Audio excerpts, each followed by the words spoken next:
Merci, Monsieur le Président. Thank you, Mr. Speaker. The opportunity to speak on Bill C-18, the Agricultural Omnibus Bill. Let me say at the outset that I am extremely disappointed that we have yet another omnibus bill. The democratic process would have been much better served had this bill been split, especially the section dealing with plant breeders' rights. The projet de loi omnibus. This omnibus bill proposes to make changes to 9 different acts when it comes to protecting plant variety rights. NDPers are of the view that a balanced approach is essential. We have to protect farmers and Canadian researchers. Though we understand the role of intellectual property rights in the encouragement of innovation, we want to make sure that Canadians have access to our agricultural heritage and can benefit from it. The security measures proposed when it comes to seeds, plants, and animals should entail further funding for the Canadian Food Inspection Agency. C-18 will go to committee, and it is therefore very important for all farmers to carefully examine its contents. Hopefully, there will be ample opportunity for them to make their voices heard. The most contentious provisions of Bill C-18 are without a doubt those that have to do with legislation to protect plants under the 1991 Convention. Canada is a signatory to that act, but has not yet ratified it or implemented the provisions of it. 2006 and became agriculture critic, I began to hear about this UPOV 91 from many concerned with food sovereignty, and especially those farmers in the National Farmers Union. In fact, it's my understanding that after a groundswell of farmer-led opposition to UPOV 91 in 2005, the Liberal government of the day let it die quietly as it became clear that farmers would be drastically restricted in their ability to save, reuse, exchange, and sell seed. Mr. Speaker, according to the NFU, before reintroducing UPOV 91 through Bill C-18, the minister had been actively spreading the myth and managing to convince many farm organizations and commodity groups that saving seed is enshrined in this bill. It is obvious that UPOV 91 gives plant breeders significantly more rights and tools for royalty collection, while farmers' seed-saving right is reduced merely to privilege. A closer look at the text of Bill C-18 reveals that, indeed, it talks about a farmer's ability to save seed. When storing that saved seed, however, the farmer needs the permission of the holder of the plant breeder's rights, which may or may not be given. Of course, the breeder has the right to charge royalties as well. Bill C-18, in fact, also empowers government to remove, restrict, or limit the farmer's seed-saving privilege by passing regulations, a process that can happen quickly and without public debate. UPOV 91 has many provisions for royalty collection after a crop has been harvested, when seed is cleaned in seed-cleaning plants, or when a crop is moved off the farm for sale at elevators and other points of transactions in the year the crop was harvested, or in any year after that. Under Bill C-18, plant breeders' rights will not apply to private, non-commercial growers, experimental use of seed and seed used for the purpose of breeding other plant varieties, which is also the case under our current legislation. However, plant breeders' rights do apply to newly bred varieties that are essentially derived from plant breeder right protected varieties, allowing plant breeders to exercise control over the results of future plant breeding. So, Mr. Speaker, adopting UPOV 91 will immediately reduce the freedom and independence of Canadian farmers by making it much more difficult to save and reuse seed, forcing them to pay more for seed. It will also impinge on the autonomy of independent seed cleaners, transfer millions of dollars every year from farmers to plant breeders' rights holders, and consolidate the power and control of the world's largest agribusiness corporations over seed, and thus over the Canadian farming and food system. As well, if Canada adopts UPOV 91, farmers will not be allowed to save, store, or clean seed for replanting without the express permission of the PBR holder. If granted, such permission is dependent on the government adopting, on a crop-by-crop basis, an exemption called a farmer's privilege, which may be time limited and would likely entail payment of royalties to the PBR holder. Companies will have a cascading right, allowing them to demand payment of endpoint royalties on the whole crop, including each cut of hay on forage crops, instead of just on newly purchased seed, or if when the company has been unable to collect adequate royalties on seed alone. Companies will be entitled to royalties for at least 20 years on each variety for which they hold PBRs, up from the current 18 years under Canada's UPOV 78 regime. Seed cleaners will require permission from PBR holders to clean seed which, if granted, may be subject to conditions such as payment of fees to the PBR holder. Mills and processors that buy crops will require assurance that the farmer seller has paid PBR royalties to avoid the risk of litigation by the PBR holder. Farmers privileged to save a small amount of seed from designated crops may be granted by governments through legislation, but this privilege could be rendered useless because seed companies would be able to restrict seed cleaning and storage. So, Mr. Speaker, what are the long-term implications for Canadian agriculture if UPOV 91 is adopted?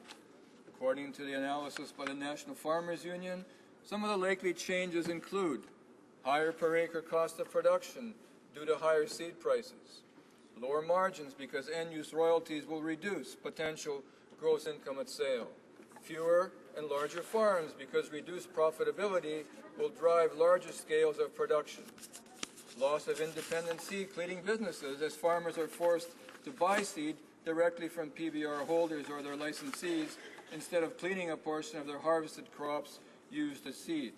Increased litigation within the value chain as PBR holders seek to maximize royalty revenues. Having said all of this, Mr. Speaker, the obvious question is, what's the alternative if we do not adopt UPOV 91? Well, pending the adoption of a truly farmer-friendly seed law, we could maintain Canada's current UPOV 78 plant breeders' right regime, which balances the interests of the public, farmers, and plant breeders. We could restore funding to public plant breeding. Canada's public plant breeders are internationally respected and have contributed greatly to Canadian agriculture. For example, nearly all of our wheat varieties have been developed by AAFC in collaboration with several Canadian universities. None of these varieties would have been part of Canadian agriculture without the government's long-term support for public breeding. We could take plant breeding to variety level. The federal government has stopped funding public plant breeding beyond the development of germplasm, which must then be sold to private breeders to develop varieties for commercialization. The new varieties so developed are privately owned and subject to plant breeders' rights. Farmers whose checkoff dollars support this research will pay yet again through the increased royalties that would be granted under UPOV 91. This system of private interest benefiting twice, first by using public research funding and then by collecting royalties on seed and production, is unjust and against the public interest. Protect farmers, we could also protect farmers from expensive court litigation regarding plant variety and patent disputes.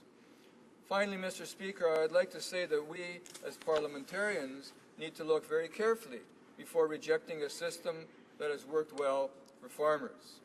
I'd once again like to thank the National Farmers Union for their efforts in analyzing what's at stake here with Bill C-18. It's my hope that all farmers and farming organizations will give careful research or consideration prior to making a final decision on this bill. Monsieur le Président. Mr. Speaker, 5 years ago, I visited all regions of Canada to find out what Canadians were saying about a pan-Canadian strategy for food. The purpose of the consultation was to enable civil society groups, farm organizations, and ordinary citizens the opportunity to express their concerns about how vulnerable our system is right now. I visited over 28 communities in my consultation. Across the country, almost everyone said that Canada should ensure its food security and food sovereignty. In their opinion, Canada should come up with a detailed strategy in the area of food production to ensure that all Canadians have access to healthy food in order to help local producers continue to maintain their farms and to protect agriculture for future generations. One thing that they proposed was that the federal government should support local producers by requiring federal institutions to buy local food products and encourage other governments to do so.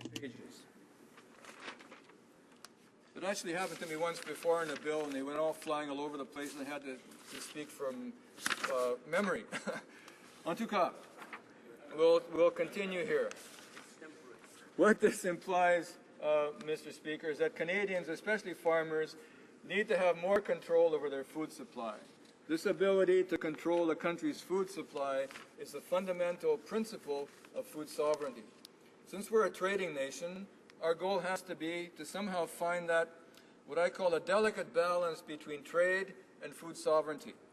As it was pointed out to me in my Food for Thought tour, and as many Canadians are saying today, the balance is quickly tipping away from our ability to have control over our food supply. This bill, C-18, is just another step in this direction. If we concentrate the power in the hands of multinational corporations, we as a nation become vulnerable and lose the ability to feed ourselves. Mr. Speaker, I've taken a lot of criticism from the other side when I question the benefits of our so-called free trade agreements. I've often said that many of our fruit and vegetable producers have been put out of business because of the free trade agreement with the United States and NAFTA. Prior to these agreements, we had in-season tariffs that protected our farmers. Now they have to compete with a free flow of produce into Canada that is often dumped at below the cost of production.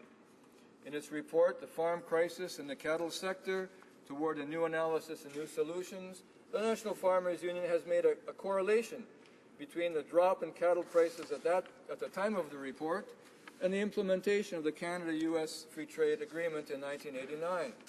Since then, we have seen our exports drop due to BSE and other trade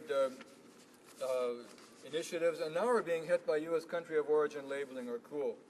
Mr. Speaker, many who took part in my cross-Canada consultations question the wisdom actually of including agriculture in free trade agreements. Let's look at our supply managed sector. A system that works, receives no government subsidy, provides Canadians with excellent milk, eggs, and poultry products. It works because we do not allow the free flow of these goods into our country. Now, with the proposed Canada-European Trade Agreement, or CETA, this farmer-run system is under threat. Canada will allow an additional 17,000 tons of artisan cheese from Europe, which will hit our cheese producers hard, especially those in Quebec. Now there's talk, of course, of government subsidies to help these farmers. The whole thing, Mr. Speaker, doesn't make any sense at all. Our cheese producers will now be competing with farmers from the EU who are being propped up by government tax dollars. There's pressure to further erode our efficient supply managed system as we prepare to sign on to the Trans-Pacific Partnership Agreement, a further loss of control. Mr. Speaker, many of us stood in this House as we tried to convince the Conservatives from dismantling the farmer-operated Canadian Wheat Board. With a stroke of a pen, no vote from farmers, the CWB lost its single desk capacity to sell wheat and barley. There is some justification to say that the current backlog and crisis in the rail industry could be an indirect result of the change of roles of the CWB, which used to coordinate rail shipments of grains under the single desk system. What we saw over the winter was a lack of coordination and railway companies not responding to the needs of farmers. Mr. Speaker, this gradual loss of food sovereignty extends to the whole area of genetic modification. For example, if the GMO Arctic apple is planted in BC, it will contaminate non-GMO varieties and farmers will lose their markets. If GMO alfalfa is released into the environment in Ontario, it will also contaminate and cripple especially the organic industry. In British Columbia, we are fortunate to have the Agricultural Land Reserve, introduced by the provincial NDP government in 1973. No succeeding provincial government has tampered with this protection of our arable land, which is less than 5% of our total land service. Until now, that is. The current BC Liberal government is leading a core review which could result in land being taken out of the ALR for development purposes. The current BC Agricultural Minister, to his credit, Norm Letnick, is open to consultation, and I thank him for this. I know that the provincial NDP agriculture critic, Nicholas Simons, as well as MLAs Katrina Conroy, Michelle Mungo, and my riding, also have been very vocal in their support of the ALR. We only have to look at the recent drought in California to see the effect this has on us. If this is a trend in the future due to climate change, it is imperative that we put more land into production rather than taking it out. Mr. Speaker, one of the largest broccoli producers in Ontario once told me that he only makes money when there is a drought in Florida. Well, it appears there will be more droughts, which means we need to put more land into production. The City of Toronto, I was told, only has enough food supply for 3 days. So, Mr. Speaker, what role could the federal government be playing to ensure that our food supply is based on food sovereignty? And I leave my honourable colleagues in suspense because I'll tell them that answer next time I'm up here when I have a chance. Thank you, Mr. Speaker.